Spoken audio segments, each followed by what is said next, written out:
আর একটা দোয়া শিখাই দেই, ইনশাআল্লাহ এই দোয়া করলে রিজিক তো বাড়বেই ইনশাআল্লাহ, আপনার যত ঋণ আছে ইনশাআল্লাহ আল্লাহ পাক শোধ করে দিবে। বিশ্বাস করলেন না? এই দোয়া শিখাই দিচ্ছি, এই জন্য আমাকে হাদিয়া দেওয়া দরকার, স্পেশালি আমাকে এখন হাদিয়া দেওয়া দরকার। এটা গুরুত্বপূর্ণ দোয়া শিখাই দিচ্ছি। আলী রাদিয়াল্লাহু আনহু বলেছেন, কোনো ব্যক্তির যদি পাহাড়ের সমানও ঋণ থাকে, এই দোয়া যদি আমল করে আল্লাহ পাক ওই ঋণও শোধ করে দিবেন ইনশাআল্লাহ।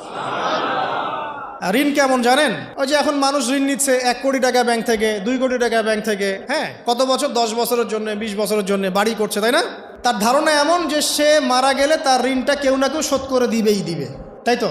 আর আল্লাহর রসুল কি বলছেন দেখেন, একজন মারা গেছেন, নবী সাল্লাল্লাহু আলাইহি ওয়াসাল্লামের সময় একজন মারা গেছেন, তো নবী করিম সাল্লাল্লাহু আলাইহি ওয়াসাল্লাম বলছেন, এই ব্যক্তির কি কোনো ঋণ আছে?